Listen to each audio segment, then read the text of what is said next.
नमस्कार दोस्तों। आशा करता हूँ सब अच्छे होंगे। आपका सपना है यूपीएससी या स्टेट पीएससी क्रैक करने का, आपका सपना आईएएस पीसीएस बनने का। तो तैयारी की शुरुआत कैसे करें? यदि आप स्कूल स्टूडेंट हैं या कॉलेज स्टूडेंट हैं या फिर आप लोग वर्किंग में हैं या फिर हाउस वाइफ्स के रूप में कहीं ना कहीं वर्किंग में हैं, बहुत सारी समस्याएं आती हैं इस तैयारी के दौरान। Proper guidance, proper advance strategy या प्रॉपर तरीके से प्लानिंग नहीं है तो आप मान के चलें, जैसा कि डाटा भी आप देखते हैं, जानते हैं, पहचानते हैं कि 10 से 11 लाख बच्चे यूपीएससी का फॉर्म भरते हैं। 4, 4.5, 5 लाख के आसपास बच्चे पार्टिसिपेट ओनली प्रीलिम्स में करते हैं, बाकी बच्चे एग्जाम देने जाते भी नहीं हैं क्योंकि प्रॉपर स्ट्रेटेजी नहीं है। यदि आप भी उन्हीं कैटेगरी में हैं तो फिर जरूरत नहीं है इस वीडियो को देखने की। लेकिन आपका सपना, अगर ड्रीम, आपका एम क्लियर है तो ध्यान से सुनिएगा कि इस स्ट्रेटेजी के लिए हमें क्या फॉलो करना है। अगर ये आप स्कूल स्टूडेंट हैं या कॉलेज हैं या हाउस वाइफ्स हैं या वर्किंग में हैं तो क्या हमें स्ट्रेटेजी फॉलो करनी चाहिए? देखिएगा, यूपीएससी क्रैक करने के लिए एक पैरामीटर से नहीं गुजरना है। स्टेट पीसीएस या आईएएस कोई भी एग्जाम क्रैक करना तो उसके लिए डिफरेंट डिफरेंट एक्टिविटीज आपको करनी पड़ेंगी, गतिविधियां, जहां पर आपको हर किसी में टिक करने में भी आपको सर्वोपरि हासिल करना है। उसके कुछ टेक्निक्स को जानना है, आंसर लेखन भी सीखना है, कंसेप्ट भी समझना है, यानी डाटा को इकट्ठा करने के बाद रिप्रेजेंट करने की कला भी आपके पास आनी चाहिए। तो यहाँ पर जो टिप्स के रूप में अगर मैं कहूँगा यूपीएससी क्रैक करना है या पीसीएस क्रैक करना है तो लगभग आपको मान के चलो कि 3000 से लेकर 3500 घंटे की आपको पढ़ाई करनी है। अब ये 3000 3500 घंटे की पढ़ाई में आप कितना कम कर सकते हैं, यदि आप किसी भी कैटेगरी में हैं तो डिपेंड करता है। यानी आपको यहाँ पर प्रॉपर गाइडेंस भी चाहिए, प्री मेंस की कंप्लीट अप्रोच भी चाहिए, सिलेबस भी कंप्लीट पकड़ होनी चाहिए, पैटर्न पता होना चाहिए कि हाँ जीएस बन के इसमें कितना कितने क्वेश्चन कहाँ कहाँ से आएंगे, या आपका ऑप्शनल भी रेडी करना है, आपको आंसर राइटिंग भी रेडी करना है। आपके पास कुछ रिसोर्स कंसाइज भी होने चाहिए, ये नहीं कि हाँ बहुत सारी एक ही सब्जेक्ट किताबें हैं, उस किस प्रकार से चीज़ों को लीड करें। कंप्लीट स्ट्रेटेजी अगर जब तक नहीं है आप, तो ये मान के चलें कि प्रीलिम्स क्वालिफाई या मेंस क्वालिफाई या एग्जाम क्वालिफाई नहीं कर पाएंगे।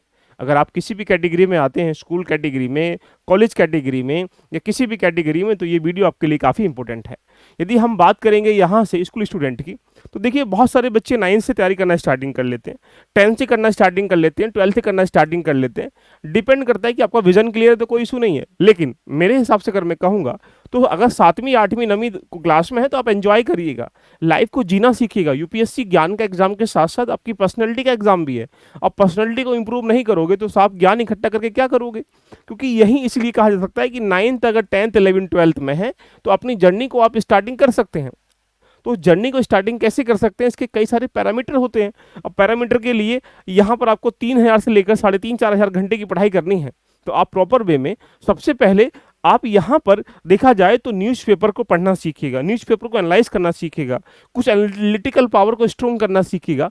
उसके साथ साथ यूपीएससी का पीसीएस का सिलेबस क्या होता है उसको पकड़ बनाइए, 10 दिन 5 दिन उस पर अभ्यास करिएगा कि क्या चीज़ें होती हैं, किस प्रकार से हमें क्या करना होता है, साथ में इसका पैटर्न क्या होता है और हमें इस पैटर्न के आधार पर या सिलेबस के आधार पर कौन कौन से रिसोर्स फॉलो करने पड़ते हैं। ऐसी कौन सी चीज़ें हैं जो एक प्रकार से हमें एक्स्ट्रा ऑर्डिनरी बनाएंगी। और एक्स्ट्रा ऑर्डिनरी का मतलब है कि आप उन सब चीज़ों को 1 to 1 करके सीखेंगे। तो पहले इस पर अभ्यास करेंगे, 1 से 1.5 2 महीने का कार्यकाल इस पर लगेगा, आप इस पर मेहनत करिएगा। जैसे ही ये कर लेंगे तो उसके बाद आप यहाँ पर जो कोर एरिया होते हैं बेसिक चीज़ों के, क्लास नंबर 6 7 8 9 10 11 12 की एनसीईआरटी को, उसको लेकर प्रॉपर वे में सिलेबस के साथ कनेक्ट करके, पैटर्न के साथ करके अपनी जर्नी को स्टार्टिंग कर सकते हैं।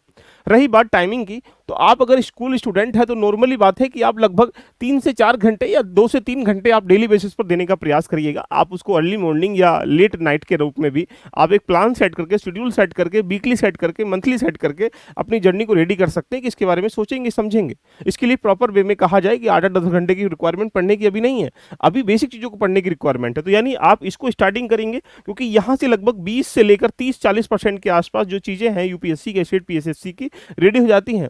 बात अगर आप यहाँ पर अगर हम लोग देखेंगे, आप कॉलेज स्टूडेंट हैं, कॉलेज जाते हो फर्स्ट ईयर में, सेकंड ईयर, थर्ड ईयर, किसी आधार पर देखा जाए 4 साल का आप लोग यूजी कर रहे हैं, तो ऐसी स्थिति में सबसे बेस्ट टाइमिंग होता है अगर कॉलेज स्टूडेंट है तो फर्स्ट ईयर से तैयारी करें। यदि आपने गलती कर चुके कोई बात नहीं, आप सेकंड ईयर से कर सकते हैं। आप अगर ये भी गलती कर चुके तो आप थर्ड ईयर से कर सकते हैं। डिपेंड ये है कि हम पिछले वाले कार्यकाल को लेकर ना बैठे रहें, अगले वाले कार्यकाल को लेकर आगे खुशियां मनाएं। तो यदि पहले ईयर से आप तैयारी करना स्टार्टिंग कर ले तो ये बेस्ट ऑप्शन है कि एनसीईआरटी के साथ सिलेबस को, पैटर्न को, रिसोर्स को या स्ट्रक्चर को समझने का प्रयास करें और अपनी जो तैयारी तैयारी है लगभग 20-25-30% जो यहाँ पर बेसिक से होती है उसको रेडी कर लीजिएगा।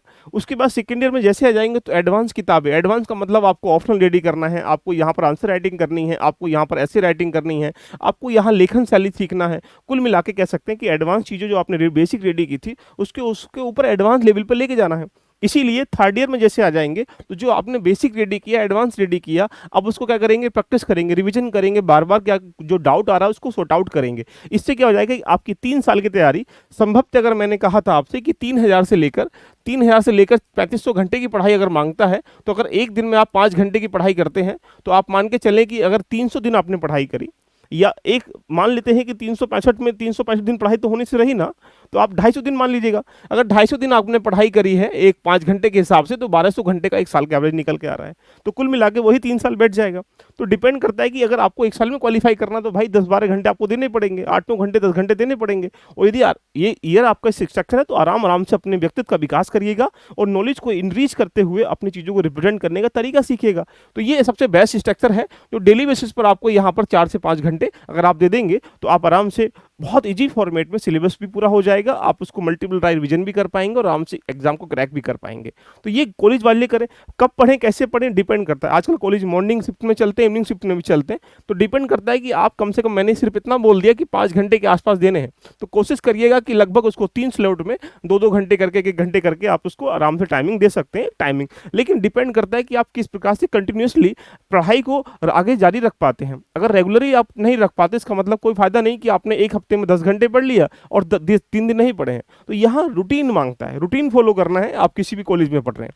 अगर बात करते हैं वर्किंग स्टूडेंट हैं, तो आप वर्किंग के लिए आप किसी भी ऑफिस में जाते हैं तो या तो मॉर्निंग शिफ्ट में होंगे, या इवनिंग शिफ्ट में होंगे, नाइट शिफ्ट में होंगे, ये मैटर नहीं करता। मैटर करता है कि आपको सिलेबस पर कम से कम 1 बार 2 बार पढ़ना है, उसको कम से कम 3 से 4 बार रिविजन करना है। इसके लिए सबसे बेस्ट टाइमिंग है अपनी पढ़ाई का 7-8 घंटे, यानी कह सकते हैं 6-7 घंटे का टाइम आपको निकालना पड़ेगा। कब निकालना है आपके ऊपर डिपेंड है, लेट नाइट निकालें, अर्ली मॉर्निंग निकालें।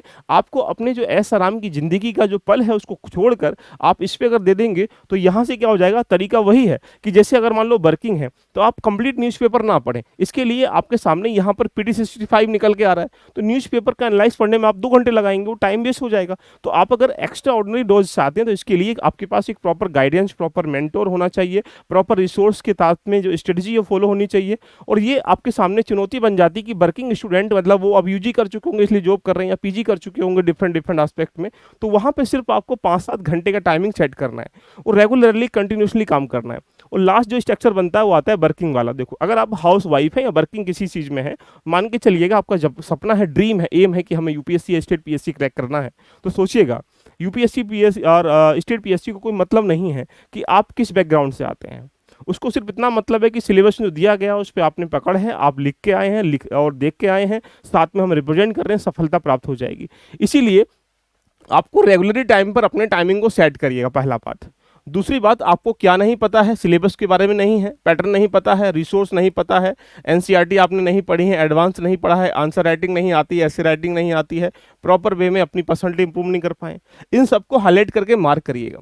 और मार्क करने के बाद अपने गाइडेंस से, अपने मेंटोर से प्रॉपर वे में टच में रहकर कनेक्टिविटी के माध्यम से ध्यान रखना, अपनी चीज़ों को रिकॉल करिएगा। रही बात रिसोर्स, सब कुछ वही कंटिन्यूसली फॉलो करने हैं जो कि सबको फॉलो, आपको भी वही किताब पढ़नी है, जो चाहे वर्किंग हो चाहे स्टूडेंट हो, उनको फॉलो करना है। यदि आप अगर वर्किंग है या एग्जाम्पल बेस पे आप स्टूडेंट हैं या फिर कॉलेज स्टूडेंट हैं, किसी भी रूप में आप चाहते हैं स्टेट PCS IAS क्रैक करना और अपनी जर्नी को स्टार्टिंग कर रहे हैं या फिर करने के बाद असफल हो चुके हैं, अभी आपके रास्ते बिल्कुल बंद हो चुके हैं, समझ में नहीं आ रहा है, तो यहाँ से आपके साथ मैं आपके लिए लेके आ चुका हूँ एक स्पेशल तरीके से, आपकी एक प्रकार से सभी के लिए। अगर आपने स्ट्रेटेजी को फॉलो किया तो सबसे पहली कहानी स्टार्टिंग कहाँ से होती है, NCERT से होती है। यदि आपने NCERT को एक बार पढ़ा है लेकिन फिर भी आपके क्वेश्चन नहीं बन पा रहे, इसके अलावा NCERT सही तरीके से नहीं पढ़ी है, आपके लिए 24 जून से मैं एक बैच NCERT का, जिसका नींव बैच है, जिस मकान की नींव अच्छी होती है वो आराम से वो कितना ही बड़ा बना लीजिएगा, गिरेगा नहीं। और यदि आप भी अगर तैयारी कर रहे हैं, अगर आपका बेसिक क्लियर नहीं है, तो मान के चलिएगा कि आपकी तैयारी पूर्ण नहीं है। इसीलिए बहुत मिनिमम फीस में, अभी यहाँ पर 900 फीस में आपको मिल रहा है, इस पर भी कुछ डिस्काउंट लग रहा है। हम कंप्लीट क्लास नंबर 6 से लेकर 12 की NCERT करेंगे। मजे की बात यह है कि प्री और मेंस की इंटरलिंक करके करेंगे अप्रोच से, और साथ में आपको आपको यहाँ पर एनसीईआरटी के टेस्ट भी मिल जाएंगे, कोर टॉपिक रेडी भी हो जाएंगे, इंटरलिंक होगा सिलेबस से सिलेबस के साथ में, टॉपिक से टॉपिक के साथ, सब्जेक्ट सब्जेक्ट के साथ, और साथ में इफेक्टेड मोड पर हम टीचिंग कराएंगे मैप के, चार्ट के, डायग्राम के फॉर्मेट में, जीरो से लेकर शिखर तक की यात्रा एनसीईआरटी के साथ। अगर आप हाउस वाइफ हैं या फिर आप स्टूडेंट हैं या फिर कॉलेज स्टूडेंट हैं, यहाँ से जर्नी को स्टार्टिंग करें। आपका सपना 2024 का, 2025 का, 2026, 27, 28 कोई भी सपना क्यों ना हो, उस सपने को पूरा करने के लिए एनसीईआरटी सबसे मस्ट है। तो देरी किस बात की है, जाना है यहाँ पे लर्निंग एप्लीकेशन पर।